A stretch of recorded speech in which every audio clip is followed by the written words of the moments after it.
We are live, Sheryl. Yeah, we are kind of, sort of. You know, this is a very interesting day, and we got a lot of stories to tell about this topic today. So, why don't we just do our intro and then we'll be right back? And I don't even know if this is the right intro. Oh, goody. No, here we go. No, where they go. We'll be right back after this, everyone.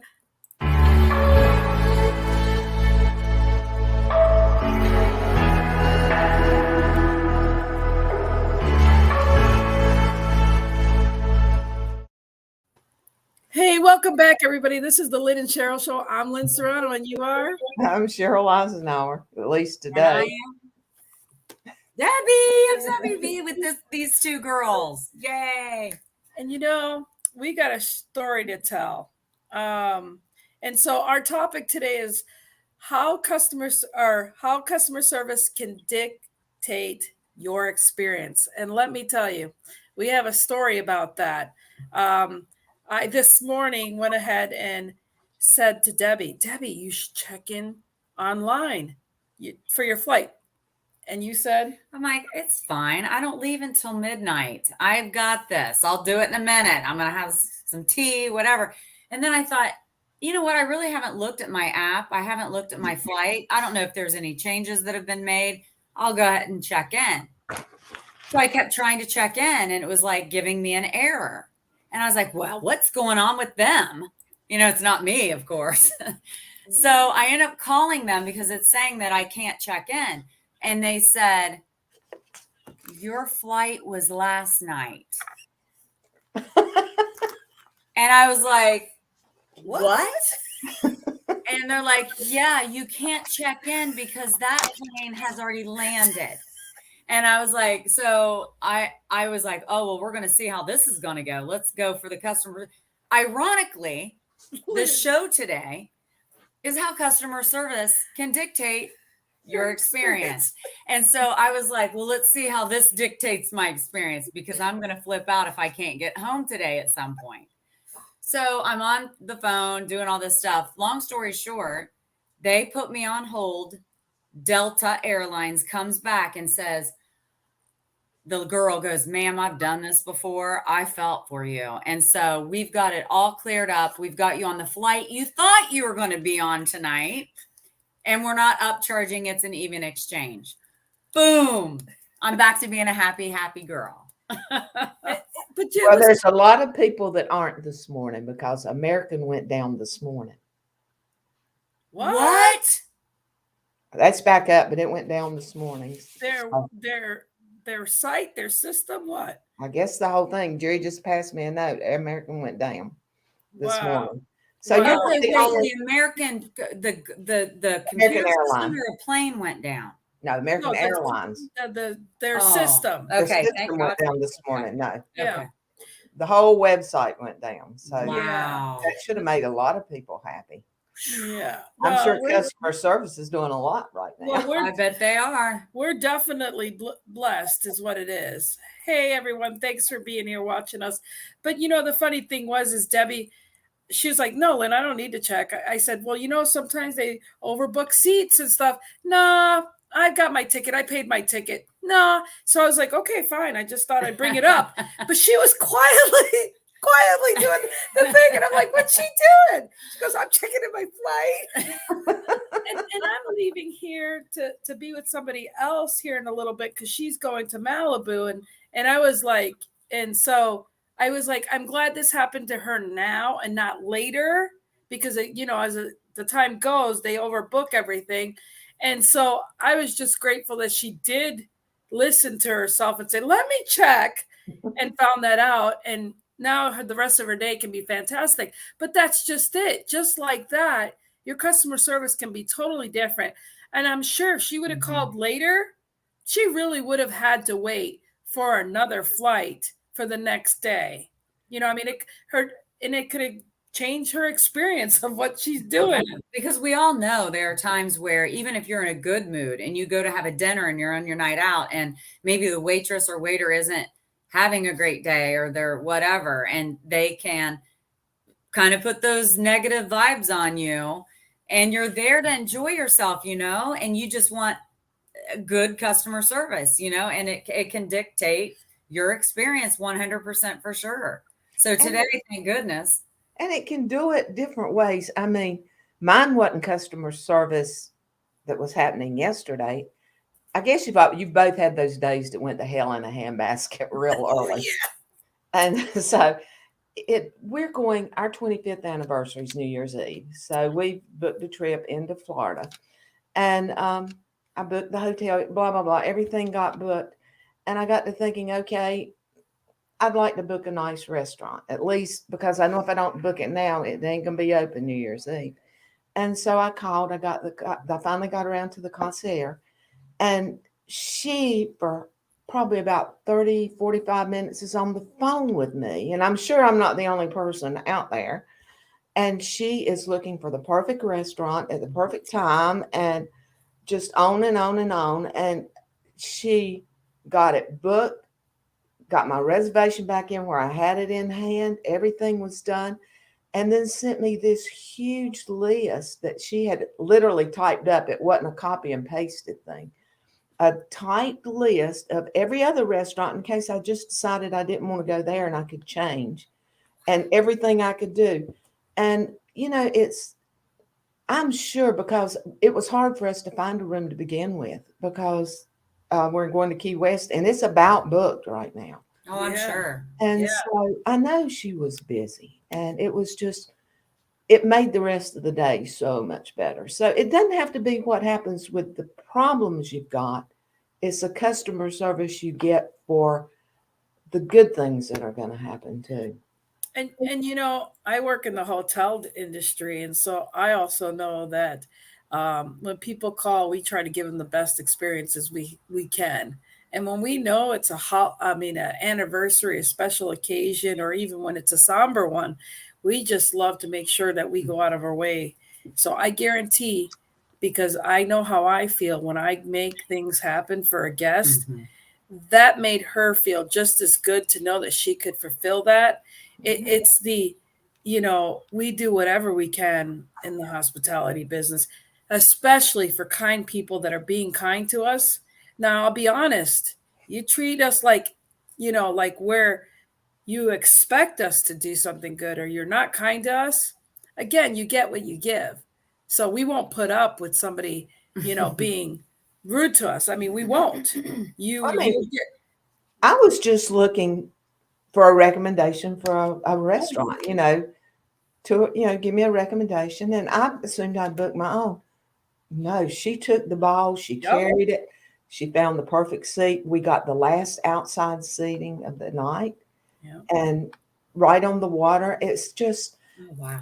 She said, because it's our 25th wedding anniversary, she said, I will make them move somebody to put you where you That's are. right. That's what I'm saying. For something special like that, when we know it's a special event, we will bend over backwards to make sure that event is even more special than you expect it to be.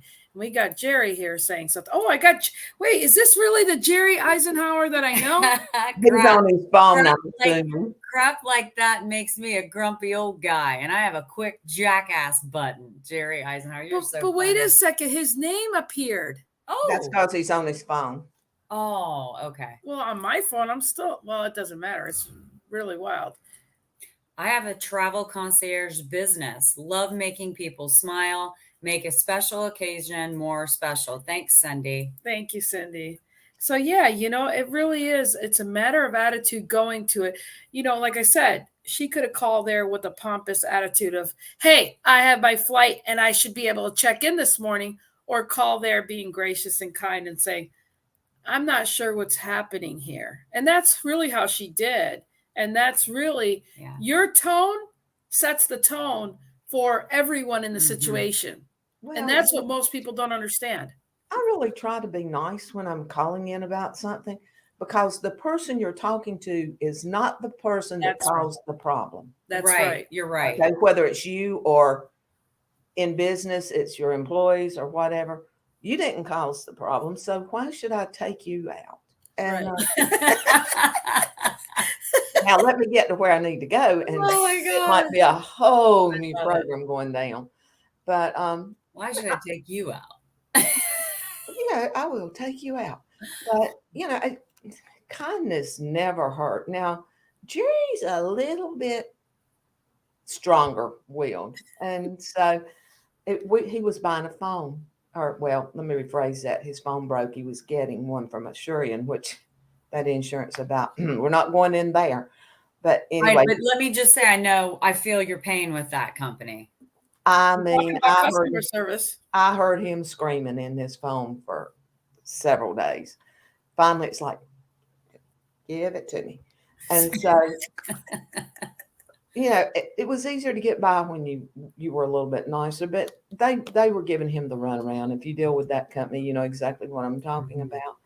And so it was just when it come time to set the phone up, just to save the help, I set it up myself. It was not worth the headaches of going through anybody doing it again. But I think that's a lot of the problem. I mean, I deal, with a lot of chimney service companies, and you have to have so many CSRs sitting there just to cover the day-to-day stuff. And it's usually not their fault at all. Maybe it was a wrong address. Maybe it was their fault.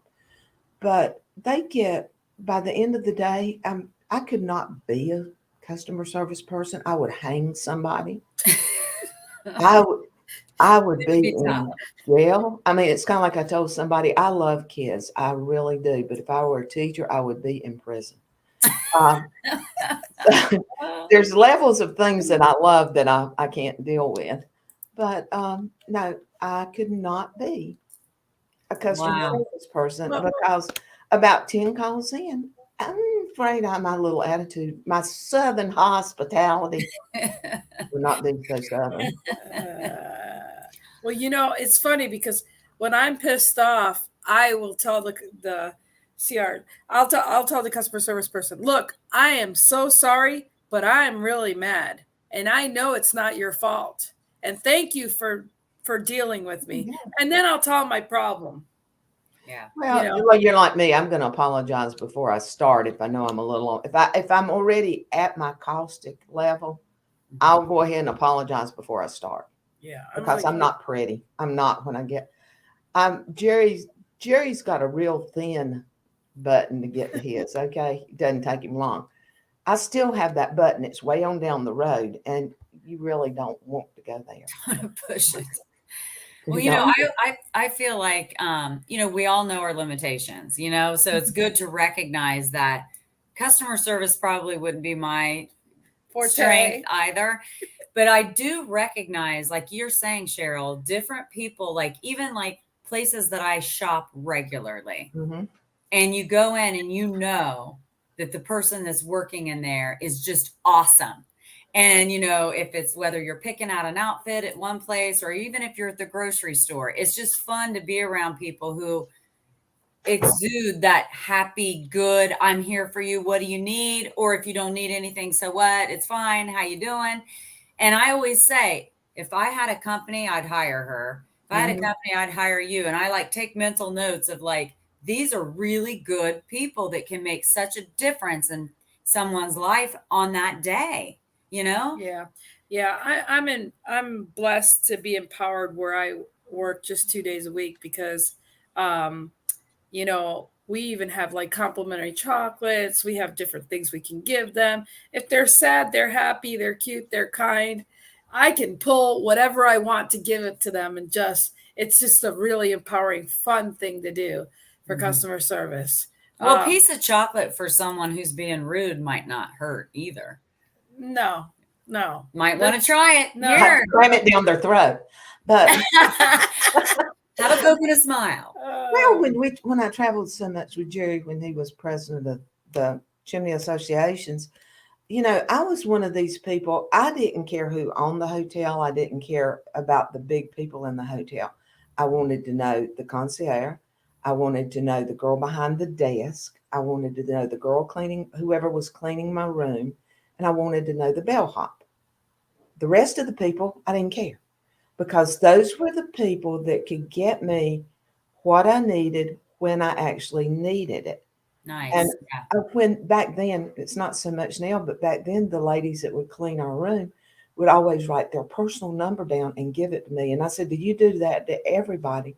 She said, no, ma'am, but you're the first one that's been kind to me in years. Oh, Yeah, it is. wow. Yeah, it is. It And is. so I have personal contact with these people. And Wow. we got into hotel. You know, you're not supposed to bring food into the high end hotels to have a party with. Yeah. You're supposed to use the hotel. Sorry, Lynn. You're supposed to use their You don't have a catering hotel. service. You don't have a And restaurant. we were in a hotel like that one time, and I had a party going on for 300 people. Okay. Wow. And I really didn't want to cheapo, didn't want to pay for it. I love catering too, so I was having a ball. So I told one of the girls, I said, you know I'm not supposed to have food here, blah, blah, blah. She said, let me tell you something. She said, you go get whatever you need, and when you about 10 minutes out, you give me a call. So I did. When I got there, there were 15 people in the parking lot. She told me where to park in the back. There were 15 people started grabbing stuff, and we snuck up up to the room carrying all that stuff. They helped me put it out. They got the ice. They got everything I needed. And then when it was ended, they all came back and they got it back out of the room. That's amazing, Yeah. Sheryl. Yeah, it really is. Wow. That's what hotel people That's do. customer service. I don't care if you're the housekeeper or whatever. Yep. That's customer Yep. service. Well, you know what, though? What you said just a minute ago about you being kind to them and they gave you your personal number, this could be another show. Mm-hmm. On the flip side, how can customer service dictate our experience? We also dictate their experience. Exactly. And you know, one thing people don't understand, the hardest thing for a hotel, and without them, there wouldn't be a hotel, are the housekeepers. The housekeepers do all the work. They're just amazing, and they don't get paid as much as a front desk person. I'll tell you that. They don't get paid enough. No, Right, they don't believe get that. paid enough. And so I love when one of the housekeeper, I got a $20 tip, and it makes my heart happy for them, because most of the time people don't think of leaving a I tip. do. I for always them, do. You know, I mean, if they're doing, Yeah. if they do a good job, Yeah. I always do. So, but anyways, we're about wrapping it up here. Time has flown. So, what are your last parting words there, Sheryl? Well, before my last parting words, I'd really like us all to do this again sometime, even if it's a 3-shot. Not in the Yes. same place. I like the nuances of doing all this. But my last final thing is, it don't cost you a dime to be nice. It doesn't. Amen. And so be nice whether you're the customer or the bitcher. It doesn't matter. Just be nice about it. Daggone, I think that says it all, Sheryl. That does. It's And you? Yeah. I mean, I can't top that. I mean, that's exactly where my heart is. It's both of us, right? It's everyone to one another, whether they're picking up your garbage cans from your house. Appreciate them doing that. I always think that'd be awful if I couldn't get rid of my trash. But anyway, I 100% agree that customer service definitely dictates our experience, but we can also dictate their day. So let's all be kind to one another. And I'm just grateful to have Sheryl, and I'm we've here. had a blessed Thanks time. for having me. Thank you. We've had just a blessed time. It really is. Meeting her in person was just like it's always been. And it's just like when I came to your house, it's like, this is family. And I said to her, I can't wait till we go to Cheryl's house together and we can share a bed, because we shared the king size We bed did. here. So like I said, our room and our bed's comfy over at Cheryl's house. Awesome. So it's a blessing when you have good people, and you're my family, Sheryl, Deb's my family, and we're just super blessed. So one day all three of us are going to be the same screen coming up live. It'll be so fun. It will be so fun. It'll happen this next year. So Right. But again, Debbie invited me to do this trip I think 4 months ago, and I'm just blessed to say that when I told her I said I'd come, I did. And I'm just blessed that I didn't let health issues stop me from coming, because all the things I feared or worried about have not been an issue. And it's been a wonderful trip and experience. So for anybody out there that thinks that you shouldn't do something, you can't do something, woulda, shoulda, coulda, leave that shit alone. and go do it and live your life. So, and be nice to customer service representatives as you go along your day. absolutely. Add that. That's right. All right. Thank you, Sheryl. You know, I love you. I Love love you you. too, guys. I'm really thank you for allowing me to pop in, because this has been so fun. It's a great way to start our day. Yeah. Pop in again, please. Absolutely. Thank you. I made that new banner and I told her we're keeping this because we're using this again on our show. That'll be so great. Thank So you. love you, Sheryl. Stay Love right you. there. And I gotta do everyone, thank you so much for watching, for participating. And it'll be Sheryl and I next Wednesday. Maybe with the pop-up. Bye. Love you guys. Bye. Bye. You're like a circle that floats around.